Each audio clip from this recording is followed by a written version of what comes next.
හරිලම ඒ paper පොතේ තියෙන 4 වෙනි පේපරේ. ඒ කියන්නේ ඒකත් දකුණු පළාත එකක්. හරිද? මේක 2022 වගේ මට මතකයි 2021 වගේ.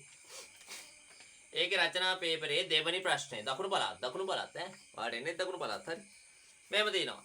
නිවාස 80කින් සමන්විත ගම්මානයක එක් එක් නිවසේ පාවිච්චි කරන ලද විදුලි ඒකක ගන්න පිළිබඳ තොරතුරු පහත සංඛ්‍යා ව්‍යාප්තිය දැක්වේ. ඔන්න දැක්වෙන සංඛ්‍යා ව්‍යාප්තිය.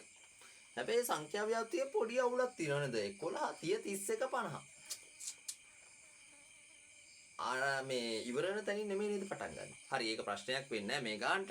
හරියක් බලමු. මේ බලන්න. මෙම සංඛ්‍යා ව්‍යාප්තියේ මාත පන්තිය. දැන් මේකේ මාත පන්තිය වෙන්නේ මොකද්ද? වැඩිම සංඛ්‍යාතයට අදාළ පන්තිය. වැඩිම සංඛ්‍යාතය කීයද? 35. 35ට අදාළ පන්තිය කීයද? 51 70. උත්තරේ 51 70. හරිද?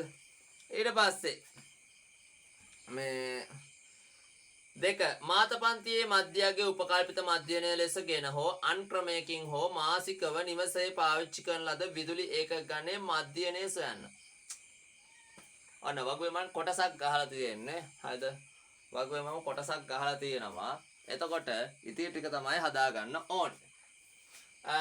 ඔන්න අර වගේම පන්ති ප්‍රාන්තරයේ මධ්‍යයගේ අපගමනීය සංඛ්‍යාතය FD. ඊට පස්සේ පන්ති ටික මෙහෙම තියෙනවා පිළිවෙලට දාලා. පන්ති ටික කොහොම පිළිවෙලට තියෙනවා දාලා. හරි.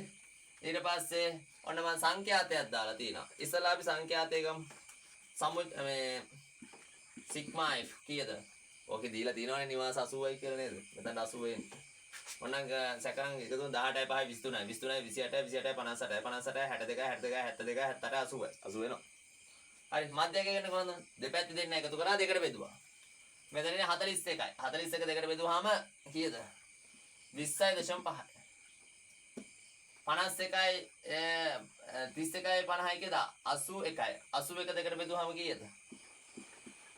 46.5යි. මෙතන 70 51යි කීයද? 121යි. 121 දෙකට බෙදුවාම 60.5යි. දැන් ඔයාලට පේනවද 20න් 20ට කියලා යන්නේ? එහෙනම් මෙතන 80.5යි. මෙතන 100.5යි. මෙතන කීයක් වේද? 120.5යි. මේ කියන්නේ මොකද්ද? මාත පන්තියේ මධ්‍යයගේ උපකල්පිත මධ්‍යනේ විදිහට ගන්න. මාත පන්තියේ මොකද්ද 51 70. ඒකේ මධ්‍යයගේ ඔන්න. අපගමනයේ බිඳුවයි. අඩු කරමු අනේ. මෙතන ඍණ 20යි. 46.5න් දශම පහ පොඩක් අමතක කරන්න 40න් 60 අඩු කරනකොට හැමතැනම දශම පහ තියෙනවා. පොඩක් කෙටි ක්‍රම හිතන්න. මෙතන කීයද? ඍණ 40යි. මෙතන 80න් 60. 20යි 100න් 60. 40යි 120න් 60. 60යි. දැන් ඉතින් ගුණ කරගන්න පටපට ගාලා. 40 5ක් 200යි ඍණ 200යි. 20 18 කීයද? ඍණ 360යි. බිඳුවයි. 20 14ක් කීයද? 280යි. 40 6ක් කීයද? 240යි. 60 2ක් කීයද? 120යි. ඔන්න ඔහම එනවා. ඔහම එනවා ටක් ගාලා. හරි. ඊට පස්සේ මෙතන එනවා සිග්මා FD. ඍණ පැත්ත එකතු කරගන්න. ඍණ 560ක් ඒ නේද? ධන පැත්ත එකතු කරගන්න. කීයද? 280යි 120යි කීයද? 400යි. 400. 280යි 120යි 400යි. 400යි 240යි කීයද? 400යි 240යි 640යි. ලොක්කගෙන් පොඩ්ඩක් අඩු කරලා ලොක්කගේ ලකුණ දෙන්න. 640න් 560ක් අඩු කරාම 80යි.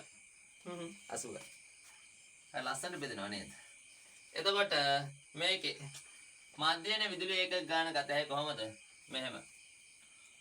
මධ්‍යනේ යන උමාදානම 60.5ට එකතු කරන්න 80 බෙදීම 80ක්. හරිද? මම මේක පොඩ්ඩක් මකනවා. එතකොට එන්නේ කොහමද? එන්නේ මෙහෙමයි. 60යිද මේක තමයි මෙතනට යන්නේ. හොඳයි. මේ වගුවේ කැල්ලන්නේ නෙමෙයි. දැන් රැකපයින් ඕනේ හිටපුවම කට්ටිය නේද? එකයි. එතකොට කීයද? 61.5යි.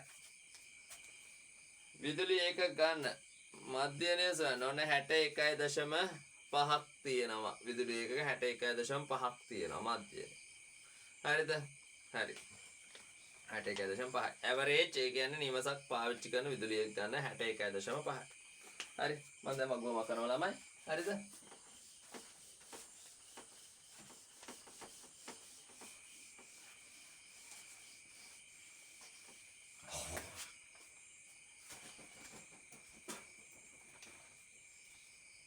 ගණන් ගන්න එපා සරබර ගාලා එන්නේ වවුල්ලු පියාඹන සත්ත්ව. මං කියවනේ දැන් පාන්දර 4ට කිට්ටුයි. මේ ගස්වල වවුල්ලු පියාඹන. මේ හරි. ඔන්න මේක හරි. ප්‍රෝමිලක්කම් 3. මෙම ගම්මානයේ අලුතින් සෑදූ තවත් නිවාස 20කට විදුලි බලය ලබා දුන් අතර හරිද? ලබා දුන් අතර එම නිවාස 20ද ඉහත ආකාරයටම විදුලි බලය පාවිච්චි කරයි. ගම්මානයේ පාවිච්චි කරන මාසික විදුලි ඒකක ගණන 600 ඉක්මවයි නම් නව ට්‍රාන්ස්ෆෝමරයක් අවශ්‍යයි විදුලි සමාගම කියයි. හරි. ඊට පස්සේ කියනවා කියමන සත්‍ය බව. හරි. එතකොට දැන් නිවසක් පාවිච්චි කරන්න කීයද? 61.5ක් වගේ නේද? හරි. දැන් මෙන්න එහෙනම් ගම්මානය භාවිතා කරන විදුලි ඒකක ගන්න. මම මේක මකනවා. කරන විදුලි ඒකක ගණන.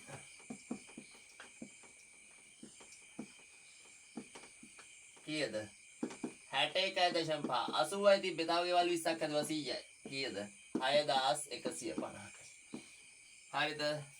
ඊට පස්සේ 6150 විශාලයි 6000.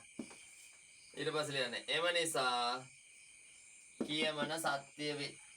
කියමන සත්‍ය වේ. ඔච්චරයි. ගාන ඉවරයි. ගාන ඉවරයි. 6000ට වඩා වැඩිනේ. 6150ක් ආවේ කියන්නේ. හරි. එහෙනම් ඒ ගානත් ඉවරයි.